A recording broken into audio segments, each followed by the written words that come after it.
Good afternoon. Hi, I'm Ken Kirschenbaum. Nice to see you. Today is Peter Goldring is going to give a presentation on a perennial topic. It's a hot topic now, and it was a hot topic 50 years ago when I started to represent the alarm industry. Attracting and retaining field personnel and good technicians for the alarm industry. Before I turn it over to Peter, I just want to tell one story. So when I first started in the industry, and I'm doing work for a nice sized company in New York, and I said to the owner, I said, how do you stop your employees from doing jobs on the side and using your equipment and doing it during the day on your time, going from job to job? And the owner of the company said something very interesting to me. He said, well, if they're doing it, I don't want to know about it. Of course not, because he didn't want to have to fire them because it's too hard to replace them. So I guess that's what Peter's going to talk about today. So Peter is very well known in the alarm industry. He's got more credentials after his name than I have different contracts to sell. So that tells you something. And he's well regarded, well known. And he is in the consulting business as well as his own company. And so if you need him, you can reach him. His name's going to be all over the place. And he's on the Alarm Exchange. And he's highly recommended by me. So I'm going to turn it over to Peter, and he can start his presentation. If you have questions, type them into the question box, and I'll be presenting them to Peter as we go along, or probably at the end. Okay, Peter, I'm going to hand off to you now, and that means you have to accept it, and then you can start your presentation. I've made you a presenter. You're on your own. Okay. Ken, as always, thank you for a great introduction, and it's a pleasure to be here rounding out the end of the series. Can you see my PowerPoint up, Ken? Yes. Okay, perfect. So it's great to be here. As you said, talking about a topic that is as old as the hills, one that I've been grappling with for my whole career, but of late gotten a pretty good education in it, and I'm anxious to share it with our listeners today. So let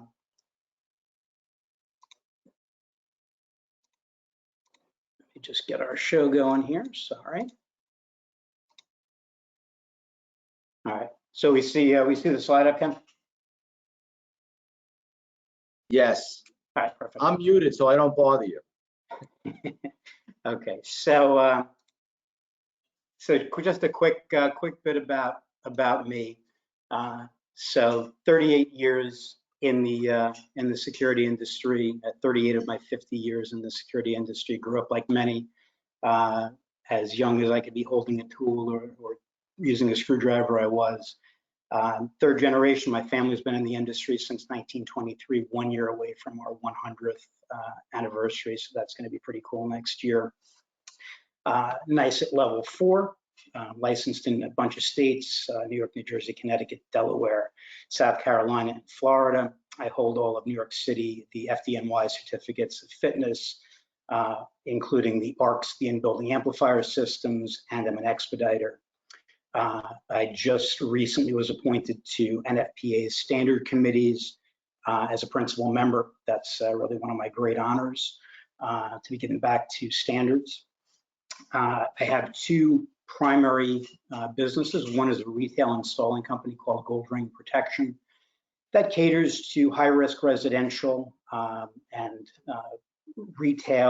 high-risk retail customers nationwide.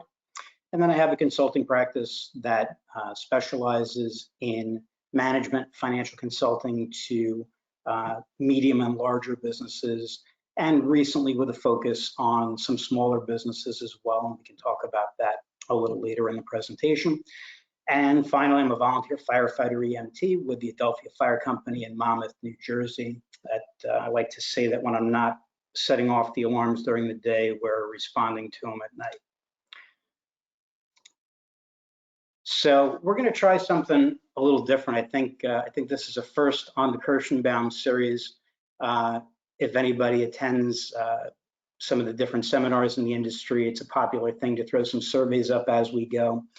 Because of the topic today and the number of people we have on the call, I thought it would be interesting to ask a few questions as we go. We'll see how it goes. If this is interesting, we'll definitely take advantage of it. So all you have to do is take your phone or your iPad and just scan that QR code. It'll bring you to this survey. And once everybody gets in there and answers the question, my God, Ken, look how popular you are. I knew that was going to happen. No one really likes Alan Dershowitz anyway. So we'll give this a couple seconds just for everybody to load up and give it a quick test. Make sure you're able to participate, because we have a couple questions that'll be interesting to see where things go. Yeah, Cochran's a pretty good attorney. I mean, you gotta really be proud of that track record. Okay, so I see we got a bunch of people going here, so it looks like everybody's getting the hang of this pretty straight. So just keep this up in the background. Got about 8 or 10 questions throughout. That'll be kind of interesting to measure who's on the call and what we want to talk about, and I'll try to cater it. And as Ken said in the beginning of the call, you'll notice on your polling page, there's a place to put questions. Don't put them on the poll. Put them on Ken's side so Ken can moderate and put the questions out there at the right time. Okay. So Ken, congratulations, 67%. You're a great lawyer. We knew that. So some goals for today. What we want to try to get out of this presentation. Broke it down into a couple of steps. The finding talent, and we're going to discuss how conventional search methods in 2022 just don't apply. The industry has changed. Your applicants have changed. The way a candidate reacts when they turn from an applicant into a candidate has changed. We're going to talk about how we pre-qualify. And really, one of my hot buttons in running a business is time is money. And when you have applicants reaching out to you, you don't want to spend hours bringing people in with clipboards and taking up your admin time, taking up your time.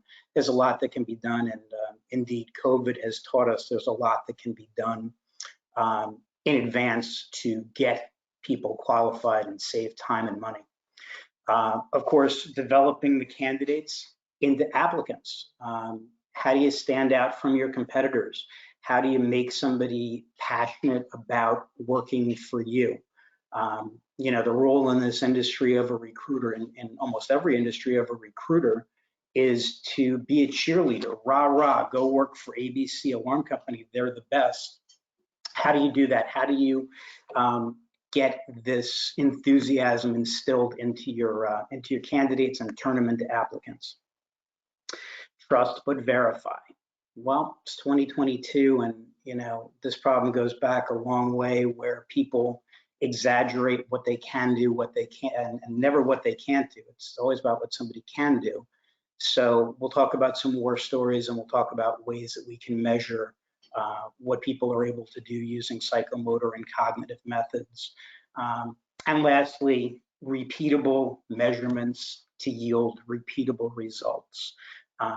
We'll talk about one prong of an approach using a matrix to illustrate where somebody is in their career or their current position, and help make a pathway, make a track for them to travel on that's measurable and predictable.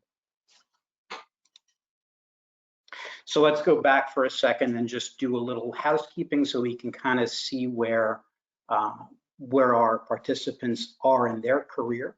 Just take a second and click on which of these things applies to you, so we can kind of get a feel for who's participating today, and we can cater a couple of things that'll be specific to what we want to talk about. Let's just got a couple people going here. Okay, so far not very surprising.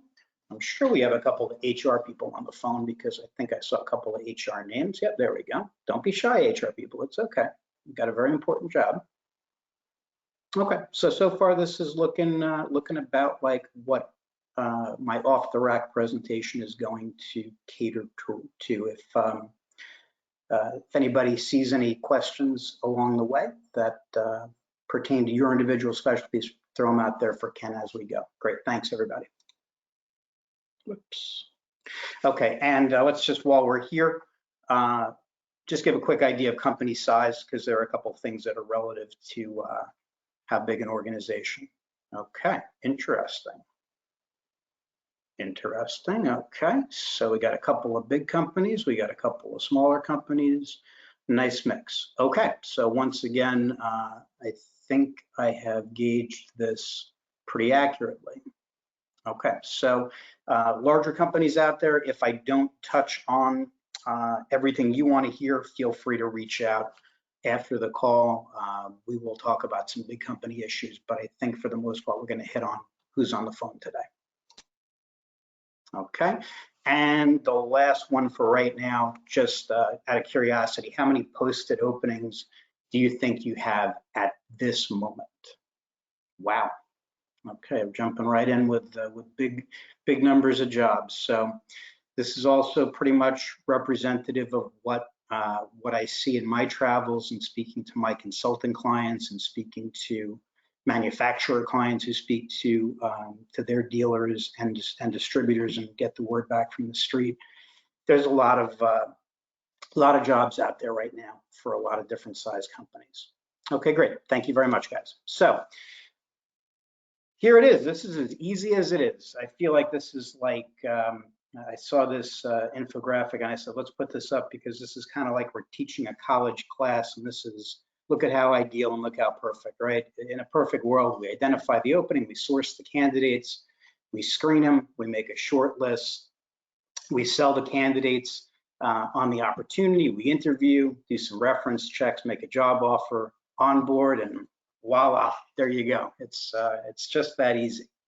Well, is it that easy or is it? So, as I said at the beginning of the call, this is a topic that is really one of my core expertise at this point.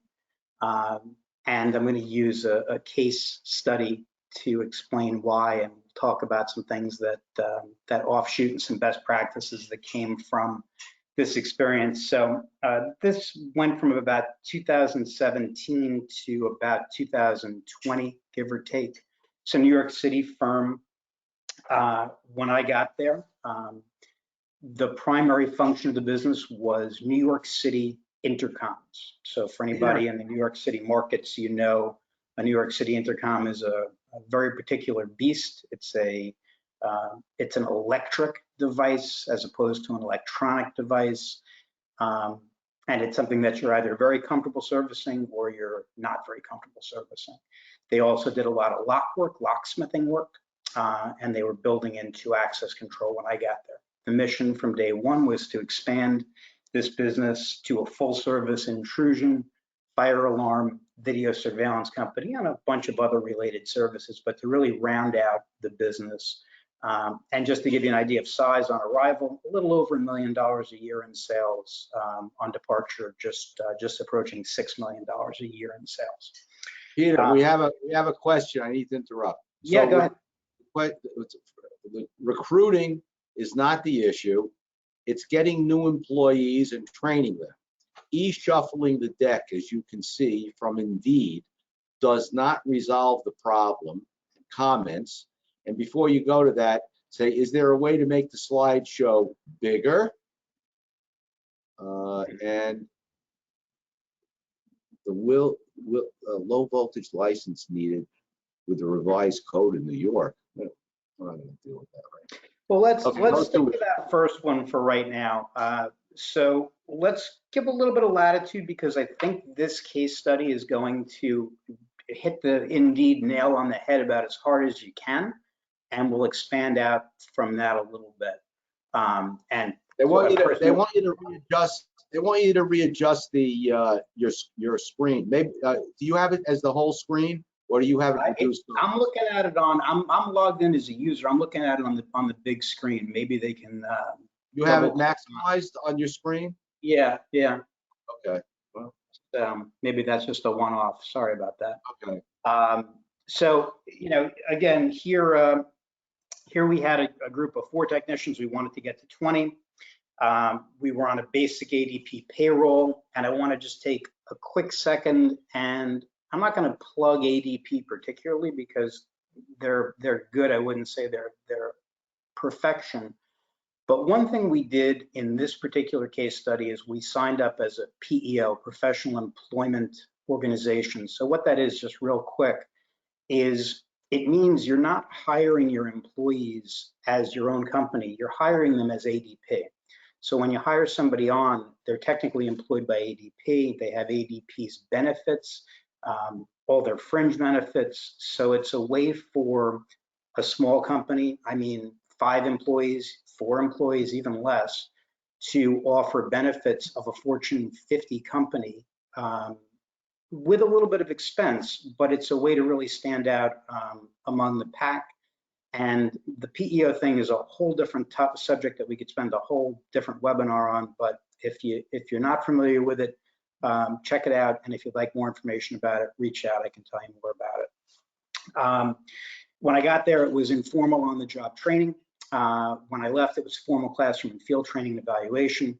And of course, lastly, on arrival, a small company image, names written on the side of the truck, nothing more than that.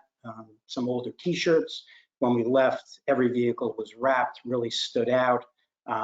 Professional uniforms, neat, clean attire, and the company really was standing out as a growing regional brand. So here we go. Indeed, let's talk about it. So on arrival, our primary mission was to grow the workforce. So at the time in question was Indeed. I like that. I like that question. I like that word. Shuffling the deck. So we're gonna talk about that. We were paying approximately $1,000 a month for Indeed, and that was a combination of a couple of job listings that we had out there, as well as the ability to search resumes. So that was our first couple of shuffles of the deck. So $1,000 a month yielded 1,000 candidates, 1,000 resumes to be reviewed. And I want to just demonstrate here for some of the guys with smaller businesses. Big companies, you know this all too well, so bear with us here. But 1,000 candidates, if we reached out to all of them that were qualified and really just put the comb through it the first time, that would result in about 10, maybe 15 phone conversations. If we had 10 or 15 phone conversations, that would result in 5 in the office interviews. We're talking about a monthly basis here right now. So in a month, 10 to 15 phone calls would yield 5 people coming into the office for an interview. 3 of those 5 would actually show up.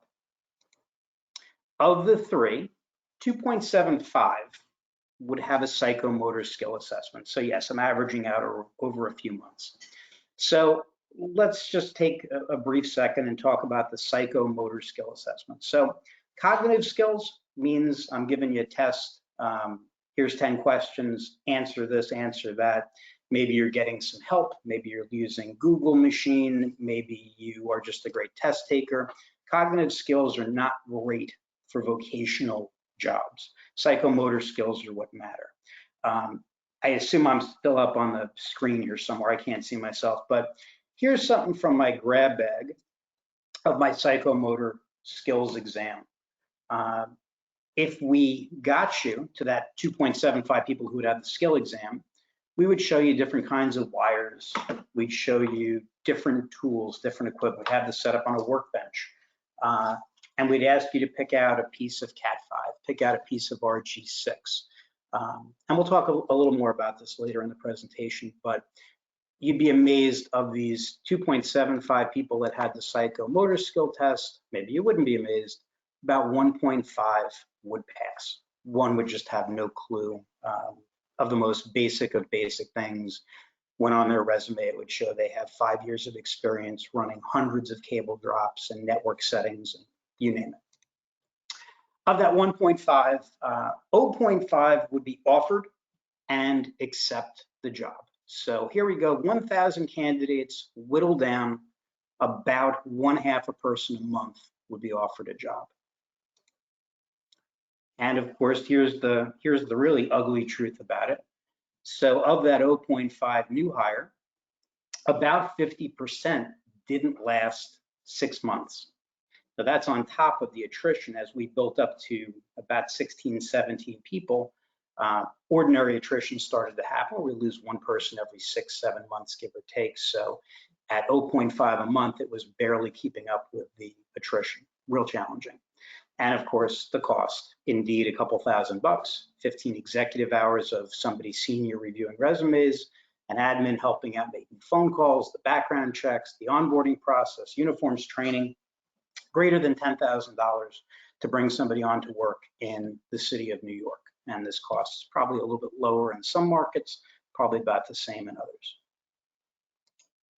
So now let's jump back on here for 1 sec before we continue on. If I said, what's your biggest challenge out of these 4 items? And given the current situation, the current times, where are we at here? What's our biggest challenge right now?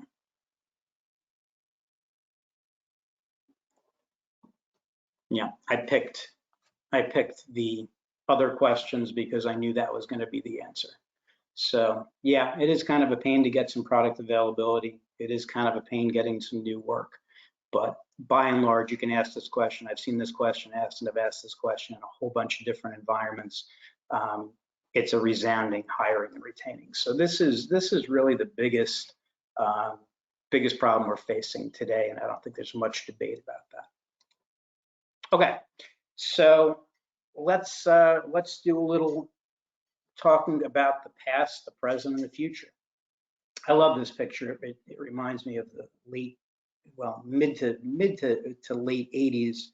I think this was one of the stock photos that Honeywell had up on their website that they would give you for your own website into the 90s. This was one of their first stock photos. I like how he's just tinkering there and wearing his denim shirt. It's the ultimate of the 1980s. So where are your expectations on who you're hiring? Are you an older company that has older accounts that you're doing a lot of hard wiring, you're doing much more service work than installation work? What boots are you looking to fill compared to what's out there? Well, he's what's out there. And I like the phrasing here. Are they expecting a latte, a button-down shirt, a backpack, and a laptop? Or are they expecting to open up control panels, move wires around, and make connections? This is really one of the primary problems with the younger workforce coming up today. This is what they envision. This is what they think their workday is going to be. And then, of course, reality. Here's reality in a lot of cases.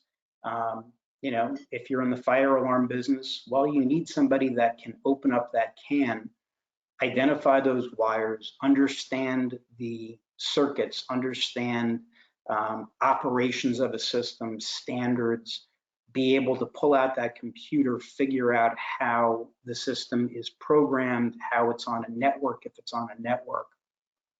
And I picked on fire here, but of course this applies to any of the other core competencies in the security industry today. So do you have an image of what your employee, what this new hire is going to be? Or are you out hunting unicorns? And unicorn was the professional term that we used for the business in New York City. A unicorn was somebody who could work on an intrusion system, drill a contact into a safe, work on a fire alarm system, an access control system, the next day do a high-end residential job, and the following day go out and pull out an old intercom system, replace it with an A-phone. That person really is a unicorn. You're going to find that you have people that can do 1, 2, 3 pieces of that puzzle, but it's very rare to find somebody that can do multiple systems. So let's change gears here and talk about the how we find them and what we do with them. So let's just jump on this and let's see how many people are still using Indeed. or if any of these other methods are yielding results for anybody. Okay, this is kind of about what we thought. Well, as we're polling here, I think everybody can agree that in the old days, it was very common that the biggest source of new employees was your existing employees. I know that was the case in my family's business. If you were a strong employee and you were getting paid a good wage and you'd been with us for 10, 15 years, your kids came to work for us, your brother came to work for us, your nephew came to work for us, your cousins came to work for us. And that's how we built our workforce. There was very little effort or energy to go out and recruit people. Back then, the biggest thing we had a hard time recruiting for was central station operators. And that's where the ads went into the local newspapers. But unsurprising here, so Indeed, of course, coming in tied with the existing employee referrals. Employee referrals are still great. At that company in the city, we had just luck of the draw. A number of employees were Dominican, from the Dominican Republic, and they would bring up and recruit people from the Dominican, and we hired a whole group of people that all knew each other, all had social bonds outside of work, and it was just a great thing. And in different parts of the country, of course, you'll find different groups where they gravitate. You gravitate towards hiring a couple of people that know each other, and next thing you know, that becomes a nice source. Of course, recruiters are terrific. Recruiters are expensive, but if you look at the example of what it costs to create the employees that I showed before, you'll see it's really not that much more expensive. All right, so let's jump into the old help wanted and how we stand out, and what we can do to be a little bit different. I love the one on the right. Can you enjoy this kind of stuff? I'm sure we have some other people out there that do. This is Ernest Shackleton's actual ad for the Antarctic explorations in the 1900s. It was credited as being one of the first want ads, first printed ads ever. And it was printed up and put up all over the place, and 5,000 something people signed up. And anybody who's a student of Antarctic history knows it didn't work out very well, but it was effective at the time. So here's one that I saw recently. I like it a lot. I'm going to give some credit to Michael Glasser, who picked this one out. This is from Stone Security, owned by a guy named Brent Edmonds. Great infographic. You know, this is a terrific piece that is really aimed towards the young person, the young employee, and it presents the information the way they want to see it. Got a QR code on the bottom, so I can put this on a wall somewhere, a bulletin board. I can email it to somebody, any method you want to send this thing out. But you know, they're hitting the hot buttons: employee wellness, what kind of gear you get, what kind of perks, snacks, contests, swag. You're going to have plenty of PTO. You're going to have holidays, 30 total days. You're going to get profit sharing, overtime. You know, this is a very, very neat presentation of why you should work at Stone, as opposed to that ad on Indeed or that want ad in a paper that just doesn't have the dimension, doesn't have the depth like this. So let's take a look. Here's something that I picked out. This is pretty quick. It's a minute and a half or barely 2 minutes. Let's take a watch. I think everybody on the phone probably knows Bay Alarm. Who knows Bay Alarm might even be on the call. This is one of my favorite videos for an employee to look at. Let's see if this plays. Hopefully everybody can hear the audio. Let's see what happens.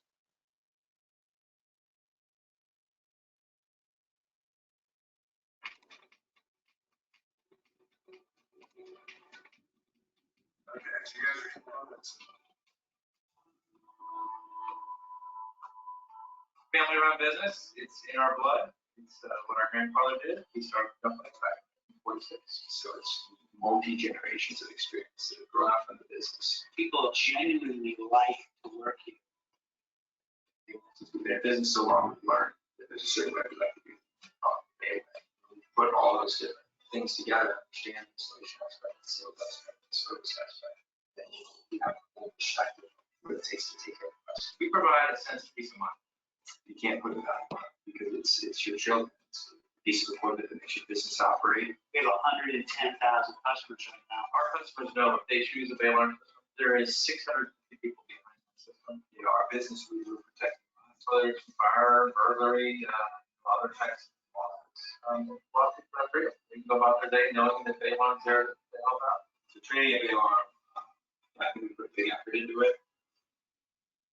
We want them to have all the tools and information to go out and do the job. It's a customer service. We're looking for new employees to hire Baylor. Attitude is We look for someone who wants to be successful. we can teach anyone. So if I can get someone who's Who's got a good attitude got a good work ethic, and communicate. learn, we can teach them how to do it. You know, we have this rule. We can't go out to lunch with you. We can't work. We put our installers through a 6-month program. The most rewarding aspect for me is watching it grow through the system and being tremendously successful in a short period of time. Best suggestions come from the field. And whether it's a sales rep out there to learn something, installer on the job site, or some of the monitoring center customers. We're one big community. We all work together. We're in this for the long haul. We want to design and take care of our customers and do this for a long time. That's a feeling of support. It's a feeling of ownership. We finish with a customer. The one thing I believe them with is satisfaction.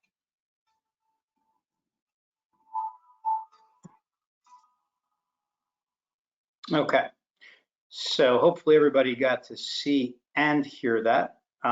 Bay Alarm, really one of the great companies in our industry, West Falls. You know, really strong operators, largest independent company in the industry. So great video. As a potential customer, wow, look at this place. Look at how they run their business. As a potential employee, I'm looking at the owners, I'm looking at their enthusiasm, I'm looking at their smiles, I'm looking at just the tone and the tenor of working in this place. 6 months of training, you look at the room of trainees, the diversity, the spread in age, 110,000 customers, 650 people working there. This video is a great example of how to make an employee or how to make a candidate or an applicant feel comfortable. The last takeaway from this, and we'll talk about this in a minute, is the concept of training. You know, there are those out there that say, well, I have to hire somebody that has all these skills or a particular set of skills. If you heard the youngest Westfall towards the end, we can teach anybody anything.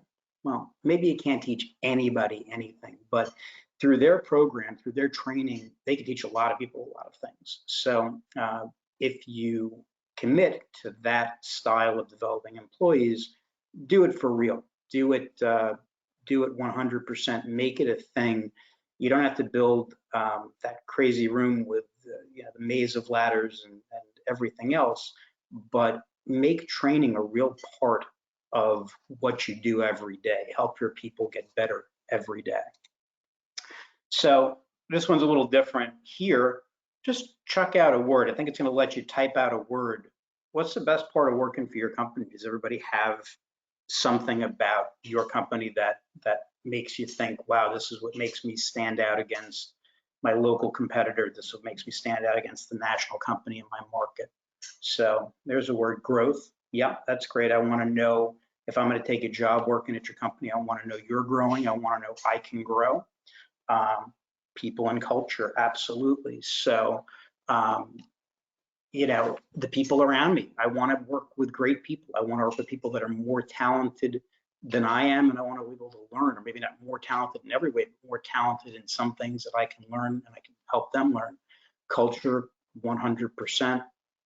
Problem solving. These are great words. So as you develop your program to invite people in, have a focus, have these types of words ready to go to share who you are, a family atmosphere, love it. And as you can see, culture is being put out there quite a bit. So yeah, culture is a big one.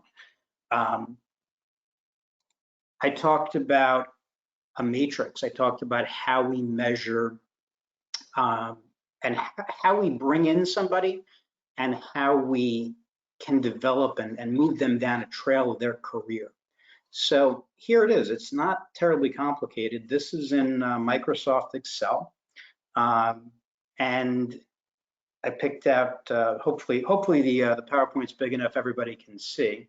Picked out 5 people I like a lot. So you got Bob Dylan, George Harrison, Jeff Lynne, Roy Orbison, and John Petty. Of course, that's the traveling Wilburys, and everybody knows that Bob Dylan was the most talented. So he's got all these dots across the board. So yeah, seriously, this can be adjusted and honed for any kind of business. And I just cut and paste a number of different things just to kind of illustrate how this works. But basically what you want to do is you want to take an assessment of somebody when they're coming in, new hired 1, new hired 2. What skills do you want to see them have on day 1? What skills do you need them to develop within a month or 2 or 3?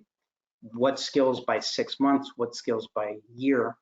And what are you working on with them to develop their career? Are they going to be a fire alarm guy? Are they going to get NICET training? Are they going to do integrated systems? You're going to send them out to get Genetech trained? What specialized goals do you have for that individual? This is a great way, and to me, it's a great way to demonstrate on day 1, hey, look, your pay range for a field technician, which is what we called it in that New York City business, a field technician, because we didn't want to make it an intrusion guy or an access guy or a video guy. We called it a field technician. So where do you fit in from the $15 an hour minimum wage that you're going to get for that job on up to the $62 an hour that our highest paid person that has the most experience can do everything? Where do you fit in between that pay range? And it's not that we like you better or your uniform is better pressed or you tell better jokes. It's that you carry these skills and you've made a pathway and shown and demonstrated, I'm going to get better at this and this and this, and you've achieved it. So this type of a matrix is a great way to bring somebody in. It's a great way to measure somebody's performance as you go, and it's a great way to establish a career pathway and have a basis for review and for salary. Oops, that didn't work. Hold on. Let's go backwards here. Sorry about that. So as you can see, we are nearing the end of our slide part of the presentation here. Okay, so just one more minute on the psychomotor skills, because I think that's a really important part of doing stuff over Zoom or having that first meeting with somebody that can assess somebody's ability to fit into your organization. This has to be specially adjusted to your own organization. But again, cognitive skills, do you want to use a 10-question, 20-question test to see where somebody stands? Use caution with some of the existing materials that are out there. Some of the stuff that's out right now is getting very dated, like the ESA, the CAT training is getting to the point that it needs a rework, and I think it's actually about to get a rework. Make your own cognitive skill tests. Make the questions relate to your organization. Use it as a baseline. Be able to demonstrate to somebody with hand-eye coordination, yes, I've been working with wires my whole life. Don't be afraid to put some wires in their hand, have an assortment of wire strippers and tools. Say, what do you use to terminate a wire? Ask the questions, have the conversation. I don't think anybody's ever applied for a job as a surgeon and not been asked to operate on a patient. Nobody's ever been in a Broadway play or even a high school musical and not been asked to sing. Too many people are afraid to ask somebody to demonstrate what their skills are until it's already too late. Another part of that is you're able to see that they can follow basic instructions, right? So if you employ a series of questions, hey, I want you to pick out a Cat 5, I want you to put an end on it, I want you to put it into that tester over there, make sure it works. See how somebody takes those instructions. You know, oftentimes, as the Westfalls from Bay Alarm said, you can train somebody to do the individual elements if their tasks, if they can task things properly in their head, make sure they're thinking things out in a linear fashion, that their method of thinking is going to mesh with your organization. And of course, to use the tool or part as a prop where it can start a conversation. Hey, tell me about something tell me what can go wrong with a piece of RG59 or RG6. How can that be a problem in an installation? So it's the same thing as asking somebody, what's your biggest strength or your weakness, or what did you grow from? Use these psychomotor things as part of your interview questions. Don't be afraid of it. And just a quick recap before we jump over to some questions and answers. Hunt for the talent, go out, put your big guns out, make it a mission, don't blend, do something different, make an infographic, do something that stands out from the rest of the pack. Use your technology to pre-qualify, don't waste your time on things, and use that opportunity to cast the best light on your company, make your company where people want to go to work. Make applicants, do that by generating the enthusiasm, hire with the best practices. Look, you're always going to have one slip through the cracks. You know, don't be the company that is willing to keep trying and trying. Weed out your trouble as much as possible before, but don't be afraid to get rid of somebody right away, because that affects the rest of your culture by having that person there who's not a fit. And those matrices, they matter. They work better than anything. Measure, evaluate, and reward, reward, reward. Before we get to the Q&A real quick, as I did the last time I did a webinar with Ken, anybody, first 10 people that send me an email can have a 1-hour complimentary consultation session about this or about other stuff that I specialize in. It's 1 hour on me. So shoot an email, say hello, and I'd be delighted to schedule a call with you. So on that, I think we have just shy of 15 minutes, Ken. And Thanks, Peter. Thanks for that free consult you're going to give everybody. I hope they take advantage of it. I think you should limit it until by tomorrow. They need to contact you, I think. Act now. So you don't get an email a month from now. I have a few observations before I get to some of the questions. I've employed people for almost 50 years now. So having been an employer for 50 years, I've reached a couple of conclusions. Of course, I'm not perfect like any other employer is. I'm also going to assume that we have on this webinar mostly employers as opposed to employees who thought they would figure out what's going on. So employers and employees have obviously an inherent conflict on one level. I often say to my employees, look, my job is to get you to work as cheaply as I can. Your job is to want as much as you can get. That's on a monetary end. I've always stressed to my people, and I think it's very important and equally applicable in this industry, the alarm industry, that an employer have the welfare and growth of the employee. An employee comes to work for somebody, and they have to have their own goals, their own plans, their own dreams. Nobody dreams on just spending a lifetime in an attic, a lifetime barely making minimum wage, or a lifetime doing grunt work. So they had, and if you have that kind of person, that's okay, as long as you understand their limitations and they appreciate their limitations. Sometimes you need people like that as well.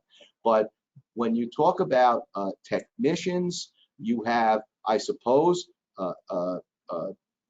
those that are reliable and they're happy and they do what they do and they don't make any waves and this is what you need. That's fine. On the other hand, you have another guy, maybe he's a superstar. The problem with that superstar is that he's always heading towards his own business. He's always heading towards his next goal, which doesn't necessarily correspond with your goals of building your business as opposed to his business. So you need to keep that in balance. When you get a superstar like that, either you are going to somehow harness him to build your business, or you're going to lose him. It's as simple as that. Or you're going to have a miserable time together for as long as it lasts. So you need to keep that in mind when you recruit people to work for you. Also, you should understand that getting rid of people, firing an employee, which some employers think is the tough part, that's not the tough part. Getting people to work for you is the hard part. Getting people to want to work for you is the hard part. And this is something that you need to be attuned to. It's not necessarily something you could be trained to do. You may not be good at it. You may need to hire a good HR person that is good at it. Okay, just like you're not going out on the jobs anymore, and you're not doing the actual labor anymore. Maybe you shouldn't be doing the employee relationships anymore. Maybe your HR person is better at it than you are. It's a full-time job, HR, right now. So I'm not sure how many employees you actually need before you have to say to yourself, geez, I need to get somebody to manage all this for me. But when you're done with employment laws, the labor laws, the payroll issues, all the other issues, the sick leave, the vacation time, who knows what else you're faced with, credentialing people and licensing and registration and certifications and training and this one's got illness in the family. This one's got a sick this or that. This one's got his own issues. This one's got his own issues.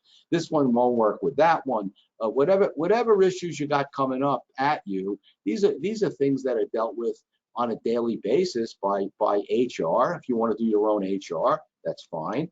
But you need to understand that that's what you're doing. Okay, so when you're in the alarm business, you're in business like every other business, and you have all these different issues. Okay, so before I get to some of these questions, there are a couple of them related to me. One of them is where do you get help from?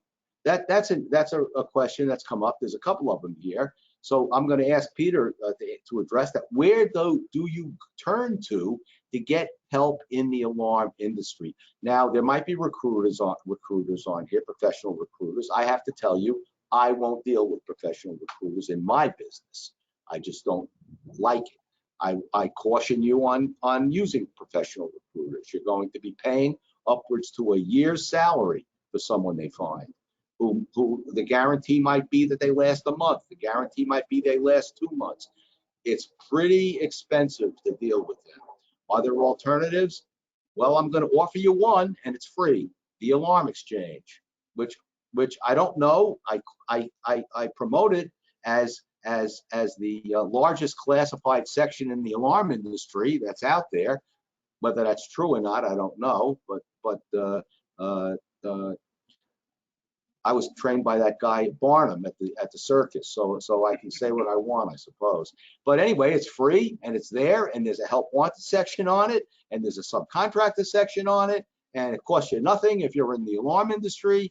Recruiters, no, it's not available to you, but it's available to the industry. So no harm putting up your ad there, and it's probably true that it's alarm owners and corporate managers, the managers and stuff that read the daily articles that come out, but nevertheless, it's there. Okay. So one of the questions that we got, Peter, which maybe you can answer directly, is how does a small firm with limited resources seek new employees? Yeah, for By sure. the way, And great. This is Peter, 60 seconds or less per question. We don't have time.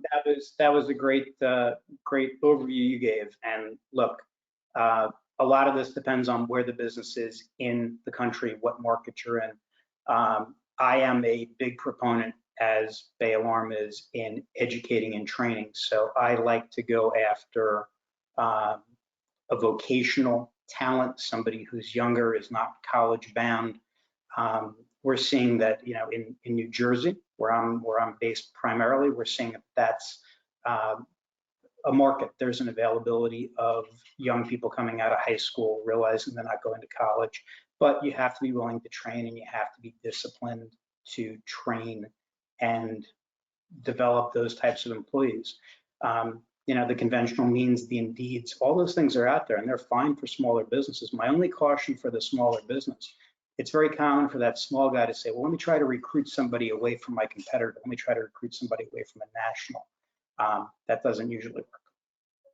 Well, there's that. I'm going to get to that because actually I'll mention it now. So someone also wrote in, what about the Kirschenbaum employment contract, which does have restrictions on it, restricting employees from competing while they're on the job, while they're working for you, and also when they leave. It's not enforceable or limitedly enforceable in some jurisdictions, but in other jurisdictions it is enforceable. We do include the provision.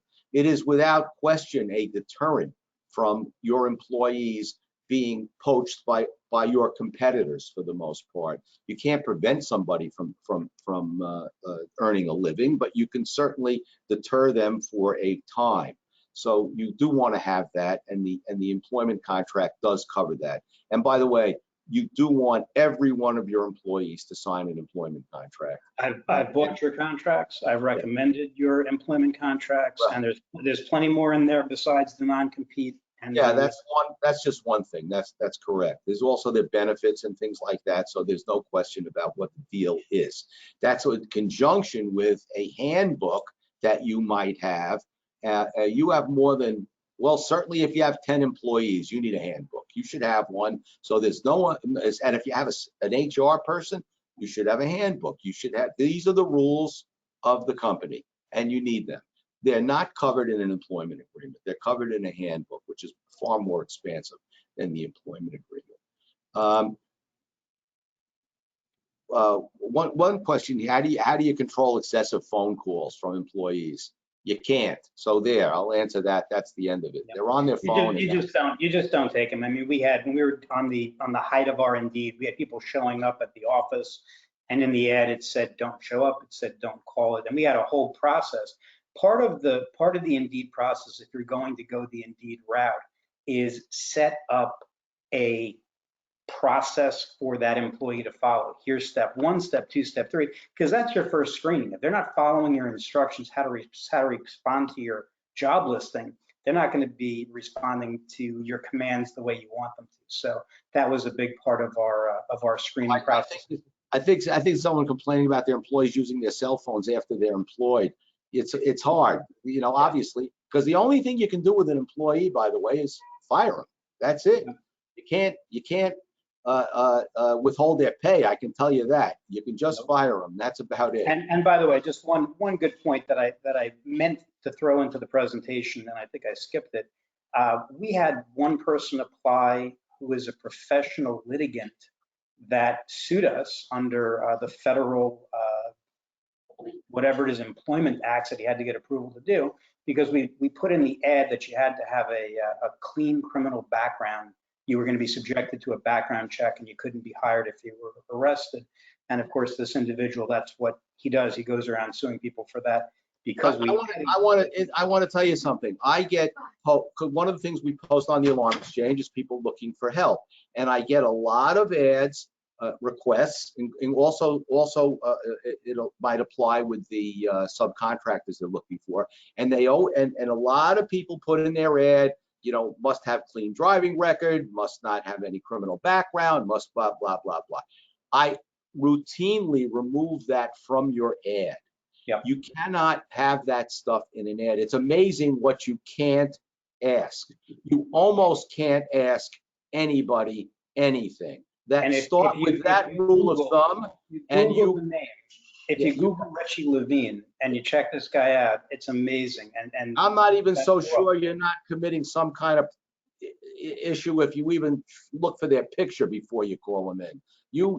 There are so many rules now. We don't need a webinar on that. We need, I don't know what. You can't, don't even get me started, okay? I can't, okay. So let's get back to the topic.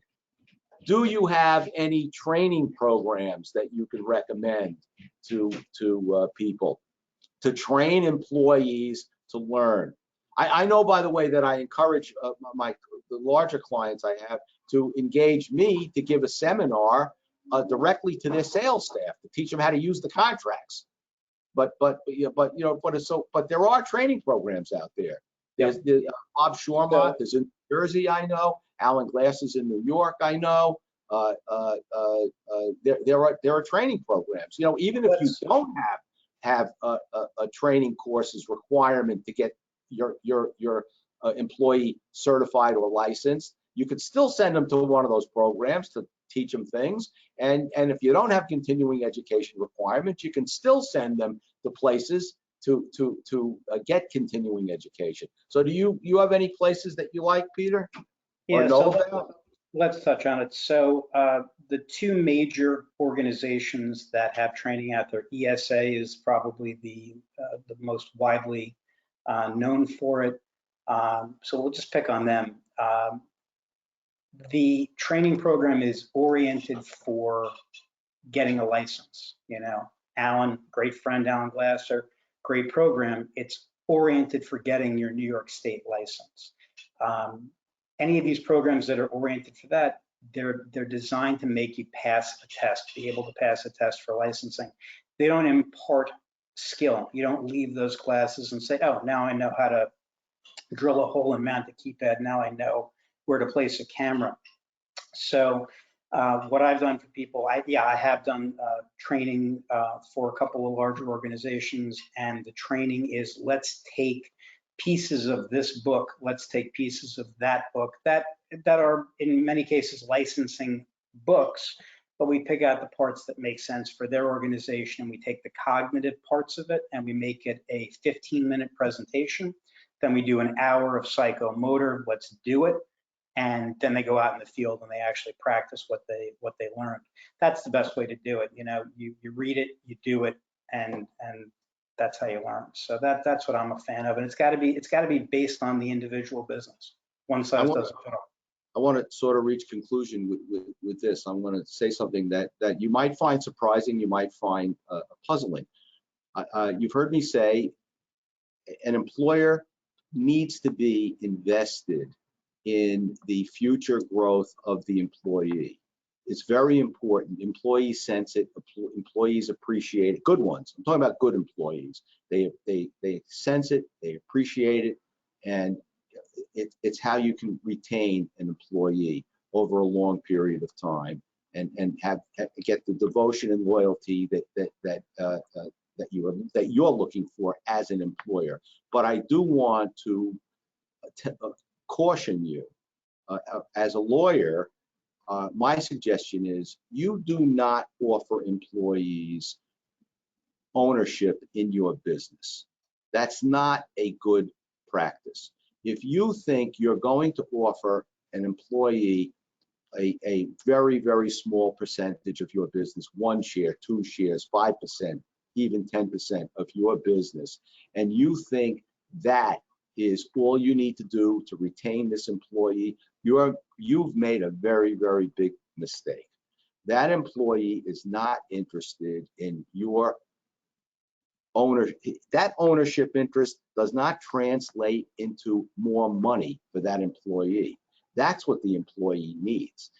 You hire someone in their 20s, their 30s, their 40s. These people are working, they have families to support generally. They have children, wives, they have family they have to take care of.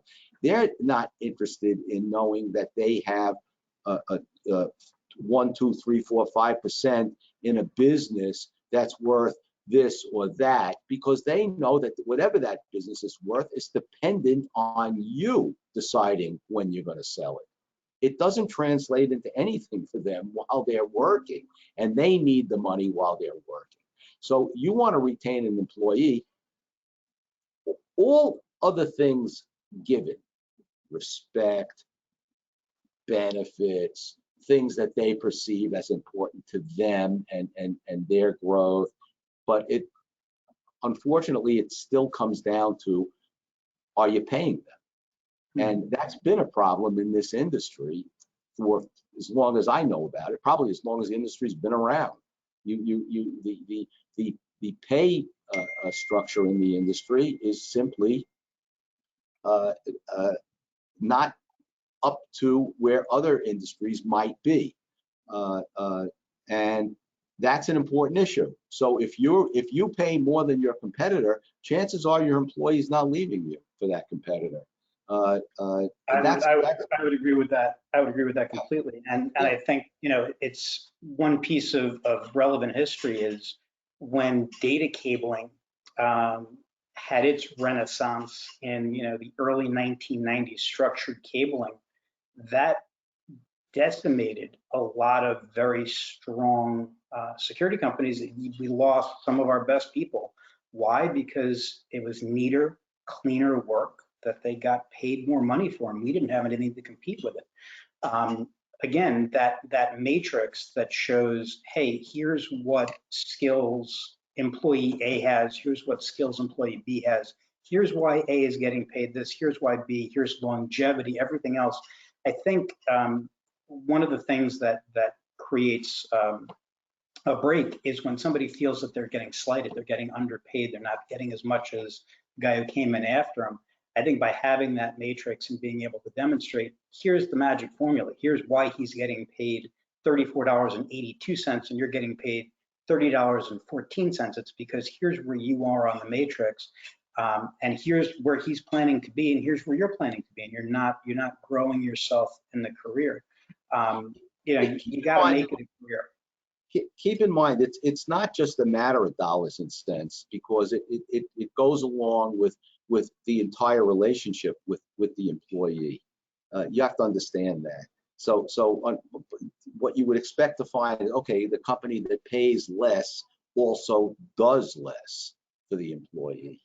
And that also ends up meaning appreciates less of the employee. That's a mistake. It's a mistake, because getting people to stay with you is the goal. It's the trick. It's the longer they're with you, the more they understand what you want, the more they understand how to do things your way. And that's the actual goal. With that, Peter, I want to thank you for your presentation. Very informative. I want to thank everyone for attending. We have one more session tomorrow, one more webinar by Sean Iverson in the insurance industry and doing due diligence. Probably something Peter gets involved with as well. I wouldn't be surprised, on acquisition deals. So you may want to tune in tomorrow. And again, Peter, thank you. Take him up on his free hour consult, folks. You won't get that offer again. I appreciate it. Not for a while. Okay. Thanks, everybody. Take care. Bye.